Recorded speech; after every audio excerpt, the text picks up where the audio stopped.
Assalamualaikum warahmatullahi wabarakatuh. Alhamdulillahirabbil alamin. Wassalatu wassalamu ala asrofil anbiya wal mursalin wa ala alihi wa ashabihi ajma'in.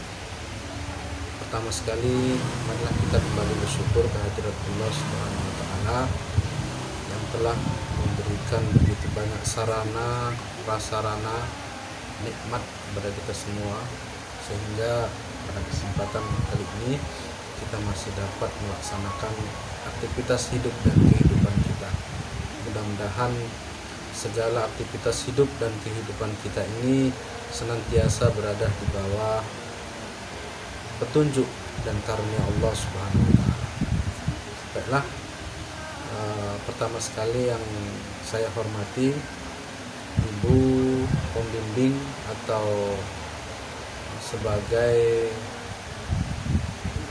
pembawa di mata kuliah Sejarah Pendidikan Islam di semester 3, khususnya di kelas PDC non reguler, yaitu Ibu Dr. Isnaili Budianti MAG.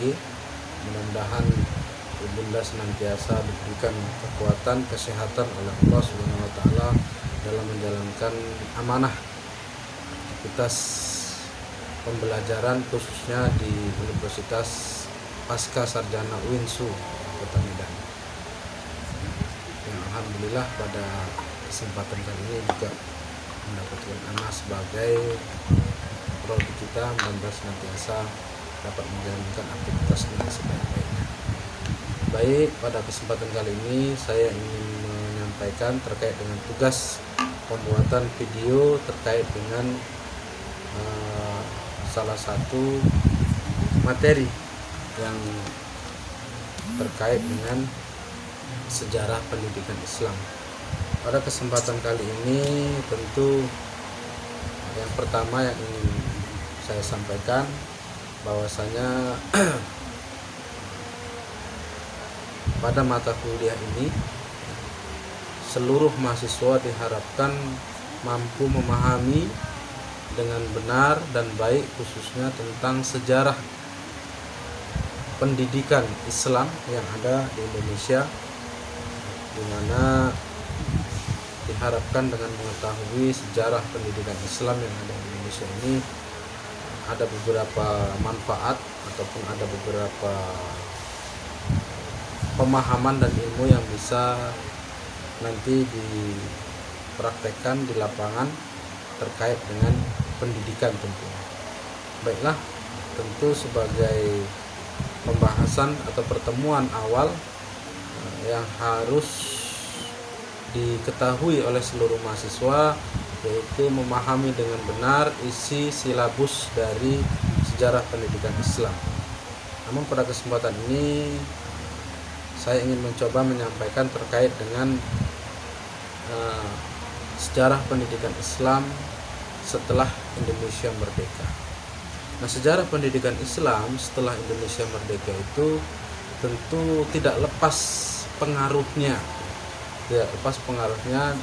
tidak lepas sistem pengajarannya, tidak lepas pola-pola pengajarannya dari sistem pendidikan ataupun bentuk-bentuk pendidikan dan pengajaran yang ada sebelum Indonesia merdeka. Hanya saja ada beberapa item-item yang dilakukan pemolesan dalam hal perbaikan.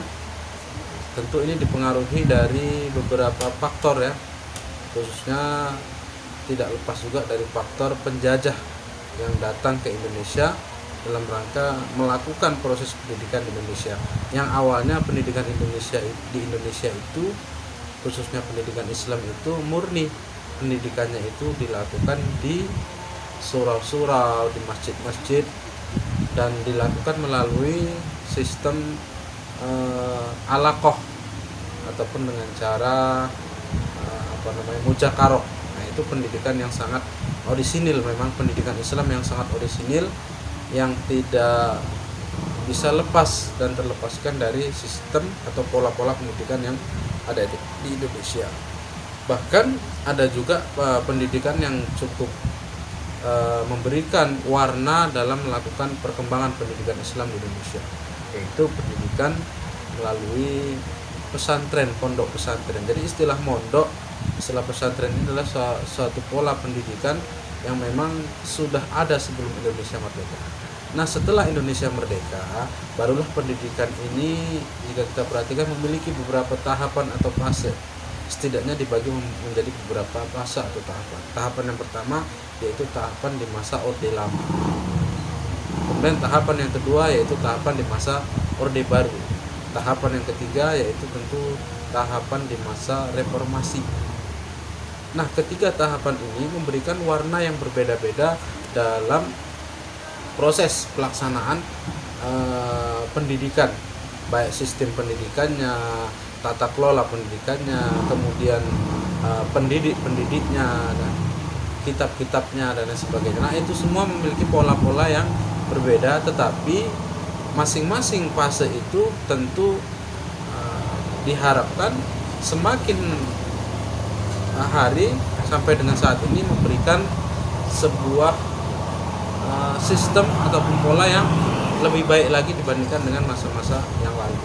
Nah, kalau pendidikan di masa lalu, misalnya pendidikan agama di masa-masa awal Orde Lama itu memberikan sebuah kesan bahwasanya pendidikan Islam itu memiliki perjuangan yang cukup luar biasa dahsyatnya, karena memang awal-awal pendidikan Islam itu tidak bisa bergerak secara leluasa.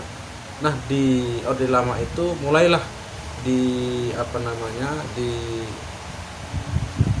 dibuat sebuah aturan-aturan yang di awal-awal itu dengan berdirinya Kementerian Agama di 3 Januari itu mereka menentukan pola-pola pendidikan yang ada di pesantren, pola-pola pendidikan yang ada di madrasah, dan pola-pola pendidikan agama Islam yang ada di sekolah umum dengan sebuah ketentuan yang disepakati, sehingga menambah kekuatan martabat ataupun marwah pendidikan agama Islam di masa itu.